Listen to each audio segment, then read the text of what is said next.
Good morning. Good morning. It's going to be a great day. Hope you're ready to get this day started. I know I am. It's going to be the most amazing day. Welcome to the Fearless Morning Show. I'm trying to get it up so I can see comments. Welcome to the Fearless Morning Show, where we're having confessions and conversations about your everyday life. My name is Yamitra Jojo Waddell, the only Live Past Crazy specialist. So what better place to be than here with me? Here we go. Okay. Let's see if we can get this thing moving.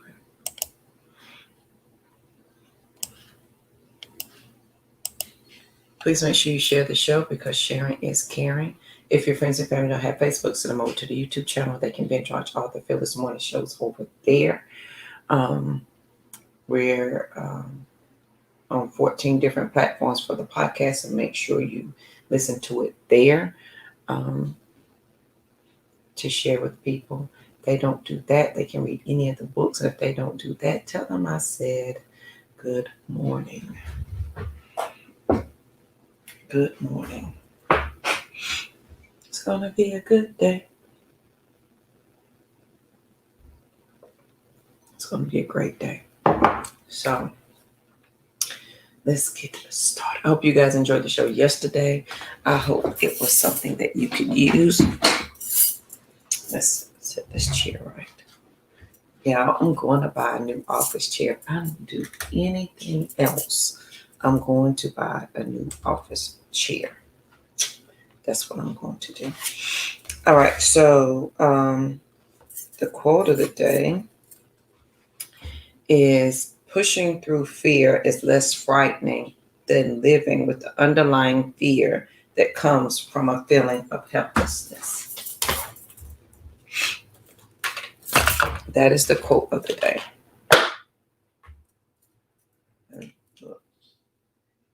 Let me see a little bit better. Pushing through fear is less frightening than living with the underlying fear that comes from a feeling of helplessness. And I want to talk about that today. Because I want us to understand the power that fear has over us and how it affects our lives so intently. And second of all, today's my daughter's birthday. Happy birthday, Courtney. So I'm excited for her birthday. She is turning 24. Can y'all believe that? My baby's turning 24. All right. But pushing through fear is less frightening than living with the underlying fear that comes from the feeling of helplessness. So fear paralyzes us so much, right? And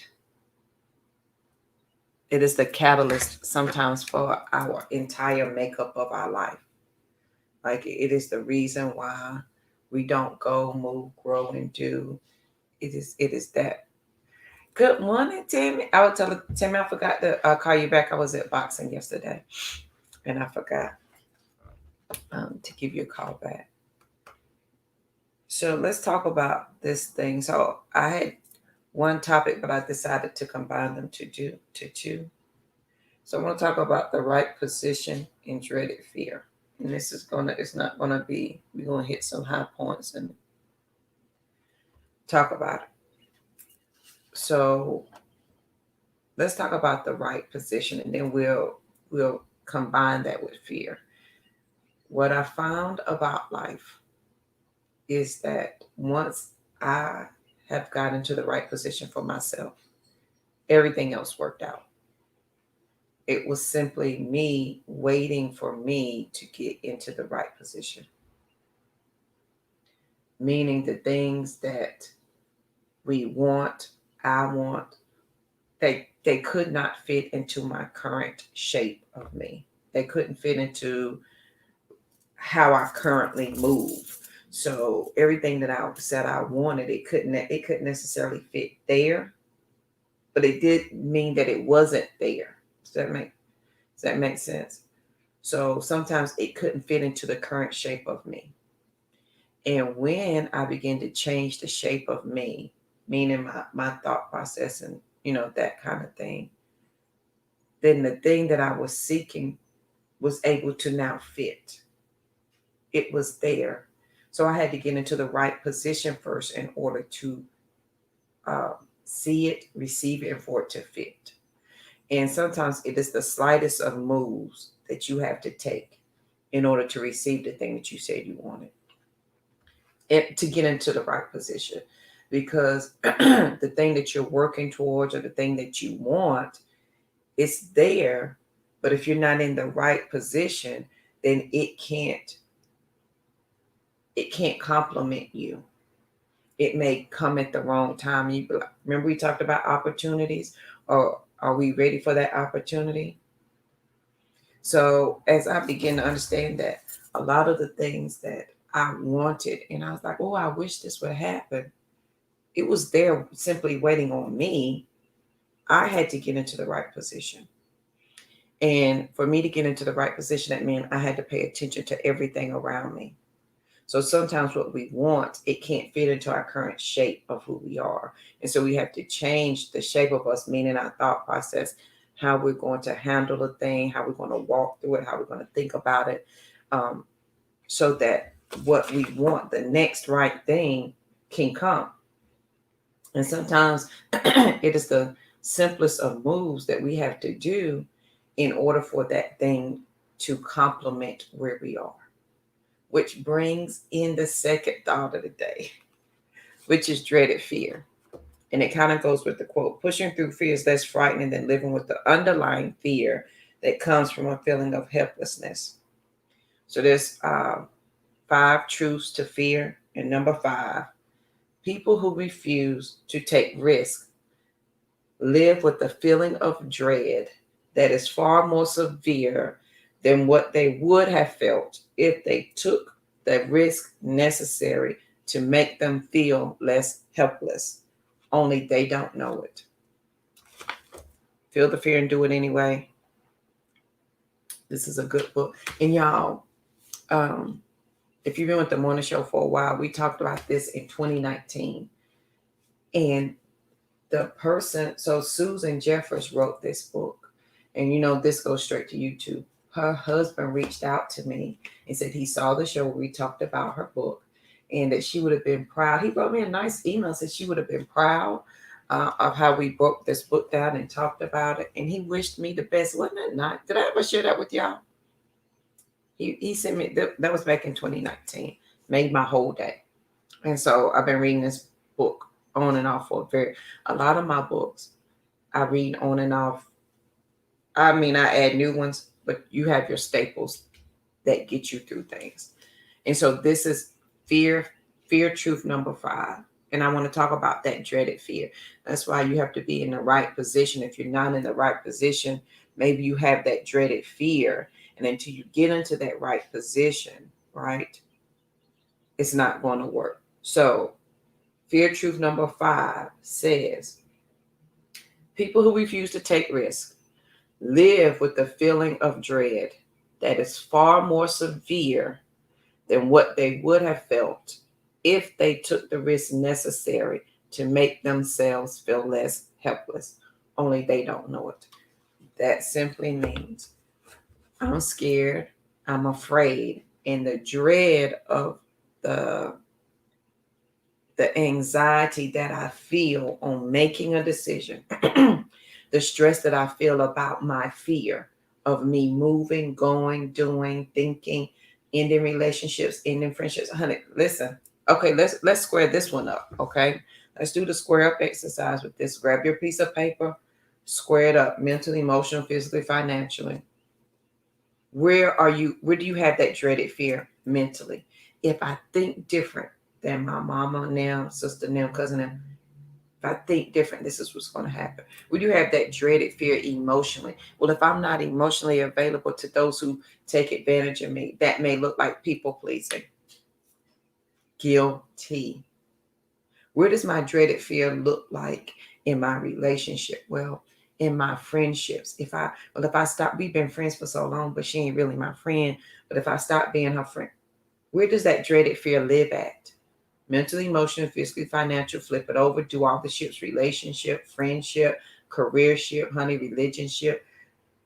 I agree that I know God, but maybe this religion of it, I don't agree with, meaning the box that I put God in, I don't agree with, and I want to take him out the box, but I've been with this denomination for so long, I can't. Where's the dreaded fear living? Now, okay, come on, JoJo. Now that we got that, now let's put into action what he said. That dreaded fear, you thinking about it, is far worse than you actually doing something about it, except you don't know that.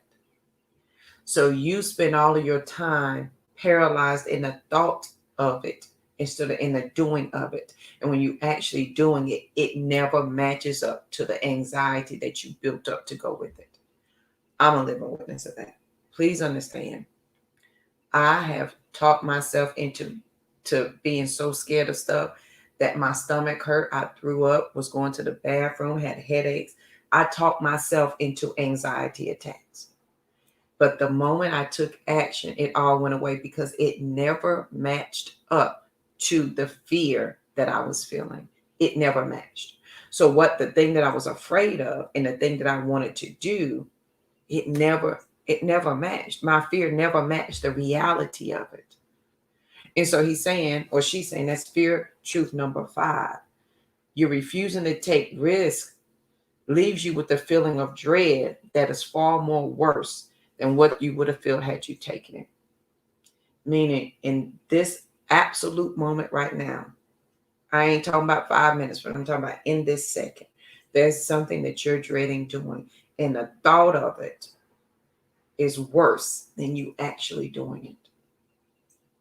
Pick up the phone, make the call, make the decision, make the move, end the friendship, end the relationship, start a new job. It is the doing that takes the fear away. Fear magnifies itself when you have that thing that you're afraid of and you work that anxiety up. You being afraid of it is stronger than you actually doing the thing. And maybe the fear and anxiety is there because of the position that you're in, which goes back to our first thought of the day, being in the right position. And oftentimes the things that I was waiting on or hoping for were always there. Like when my car broke down. This is when I had the red neon. And the car broke down. And I was determined to fix the car. And as soon as I said, you know what? I deserve a new car. I can't keep fixing this. I promised within a week. I was in a program that helped people who were financially challenged. And $500 got me a new car. That lasted me another 5-6 years. When that car broke down, because I drove it to death, I was like, you know what? I can't keep fixing this car. And it was the slightest of the mindset change that the next thing was ready there for me. When I decided I wanted to go back to school to finish my master's degree, I didn't know anybody, didn't have any babysitters. But when I made that decision, because the fear was, I'm 400 miles away from my family. I have a 7-month-old and a 7-year-old. What am I fixing to do? Who's going to take care? But the minute I said, you know what, it's going to figure itself out. The minute I said that, here came everybody. Up until the day I graduated, I never wanted for a babysitter for my children, not once. It was never a struggle to find anybody. Somebody was always available. Dreaded fear, right position. And sometimes it takes the slightest of moves, the slightest of you changing your thought process, the slightest of you being open to say, you know what, let me change this, let me think this. Because the anxiety that we build up with the thought ain't as bad. Good morning, ma'am. How you doing? Good morning, Nadia. I don't know why I sing people's names. I'm sorry. It's just it's a thing. So sometimes, oftentimes, and probably darn near 99.9% of the time, we have to change the shape of us, meaning the next thing that we want to come to us, right? We have to realize the position that we are in, and we have to make room for that thing. Sometimes what we want can't fit into our current shape of us. You may be square, maybe you need to flatten out, maybe you need to be circle, maybe whatever. Maybe you need to change your mindset. Maybe you need to have a different friend. Maybe you need to insert a different friend, take a friend out. Maybe you need to do all of those things so that the next thing can come. And sometimes it's the slightest of moves. And I'm a firm believer it is your thought process. Pushing through fear is less frightening than living with the underlying fear that comes from a feeling helplessness. Because when you are dreading that thing, and y'all know I got over the fear of flying in water, but the dread and the fear and me feeling helpless in that moment, like I was sick the whole day before, throwing up everything. Like I could just feel it all sitting on me. Oh, I'm about to get on this plane. Oh, I'm about to get on this water. And I could not move. I couldn't think. I couldn't even function. I couldn't go to sleep because it was in my mind, because I knew, because I wasn't in control, that something bad was going to happen. In the moment I understood that fear was inherited, and that's a whole nother thing. But the moment I understood that me feeling helpless is what's causing the fear, but I'm not helpless if I take action. The more you take action, the more you distance yourself from the fear of that thing. I'm not saying the fear will ever go away, and we talked about that. I'm not saying the fear will ever go away. What I'm saying is that you understand the consequences and the rewards of it better. And so because I know this is a fear, but I want the reward of this, I accept the consequences that come along with me looking at fear in the face and doing it anyway. And the more I do that, the more I distance myself from it. So it's there. Oh, I see you, but we going anyway. It is the action of the thing that takes the power of the fear away. Because now it doesn't have this magical assumed hold on you. So whatever that thing is that you're afraid of right now, it has all the power. An innate object of airplane had power over me because I was afraid of it. And the minute I took that back, me feeling helpless went away. Because I understood the consequences and the rewards a little bit different. And when you understand that, then the dread is not, the anxiety of it, the heaviness of it is not the same, because you know you're moving anyway. It doesn't hold any weight. It's like you assuming that there's a monster in the closet and you make your mom and daddy go check the closet, make sure there's not a monster there. It's an assumed threat. So what are you assuming today? So let's square this up, y'all. Do the square up exercise. Where do you have dreaded fear in your mental, emotional, physical, and financial life?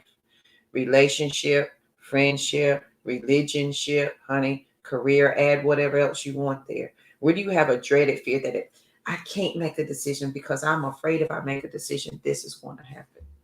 Where do you have that dreaded fear? And then on another piece of paper, can you please tell me, if I did not have that fear, if I didn't feel that anxiety about this thought, about making that decision, what would my life look like? And then tell me which list you fixing to work with. And simply you writing it down, what your life would look like if you didn't have the dreaded fear of moving, if you didn't have the dreaded fear of changing but yeah, I mean, do you understand? I'm changing my whole life. I'm not you. I can't do that. Honey, there ain't never been a difference between you, me, and the man sitting over there on the side street. The only difference is the action. and the fear and the anxiety that we assume that we have to hold on to because we assume we have to have it. But why? Who told us that? And like I talked about, was that Monday? I talked about you have proof that you can fail. You have proof of all the things, right? We talked about choice or chance. We have proof of all the things. You have proof of failure, proof that you were inconsistent. You have proof that you can't work at this. You got proof that this don't work. But do you have proof that you can succeed? Maybe that's the proof you need to get. Instead of being afraid, you need to get proof that you can succeed, meaning you need to go out and do something. So you lack that. You can prove to me everything else, but can you prove to me that you can succeed? Can you get past that dreaded fear? Get into the right position so that you can succeed at that thing. And I'm telling you, the only thing that lies between us and the success that we want to see, listen, define success however you feel.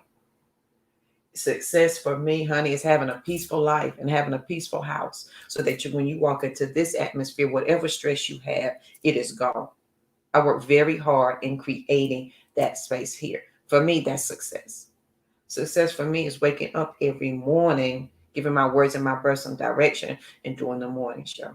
Success for me every day is finding or making sure that I'm going to use my gift in such a way that I am greatness on display, which is God.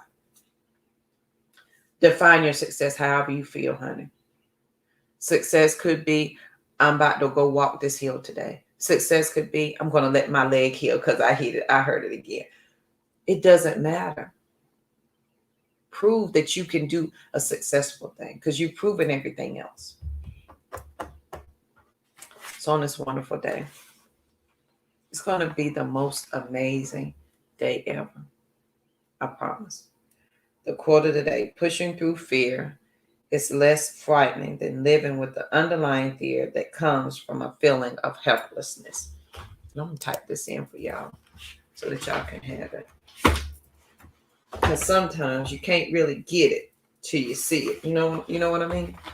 Sometimes you can't really get it until you see it. So pushing through fear is less frightening than living with the underlying fear that comes from a feeling. Because that feeling helpless, it makes you sick on the stomach. It makes you sick.